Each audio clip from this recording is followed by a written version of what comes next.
भाऊ, चंद्रपूरमध्ये आज महासभा रद्द करण्यात आली। याच्यावरून किशोर जोरगेवार यांचे जे नगरसेवक आहेत आणि आपल्या सोबतचे जे काही नगरसेवक आहेत त्यांच्यामध्ये बाचाबाची झाली आणि विरोधात घोषणाबाजी देखील आणि महानगरपालिकेमध्ये भाजपा सामना रंगला होता। मला माहित नाही आहे, फक्त मला काल घटना माहिती आहे की आमच्या भारतीय जनता पार्टीच्या 2 महिला पकडल्या गेल्या काहीतरी रॅकेटमध्ये।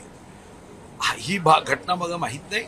असं काही झालं असेल तर सन्माननीय रवींद्र चव्हाणजी, सन्माननीय देवेंद्र फडणवीसजी लक्ष देतील, कारण आता सध्या त्यांचं लक्ष तिथं जास्त आहे, तर ते लक्ष देतील। भाऊ सर खूप वेळ हा धुमाकूळ सुरू होता, त्यांनी ठिय्या आंदोलन केलं होतं तुमच्या नगरसेवकांविरुद्ध, काच तोडण्याचा प्रयत्न केला, आयुक्तांना मध्यस्थी करावी लागली। मला माहिती नाही आणि मी चंद्रपूरच्या महानगरपालिकेच्या राजकारणात माननीय अध्यक्ष महोदय आणि माननीय देवेंद्रजींना सांगितलं आहे की हे तुमचं काम आहे, तर तुम्ही लक्ष द्या। भाऊ,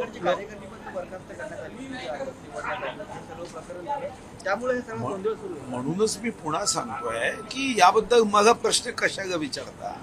हे सन्माननीय प्रदेश अध्यक्ष रवींद्र चव्हाणजी आणि सन्माननीय देवेंद्रजी पाहतील। आता तुम्हालाही माहिती आहे की आता आमच्याकडे पक्षामध्ये जे तुम्ही लोक घेता त्यामध्ये आता छोटी छोटी बालकं विकल्या जात आहे।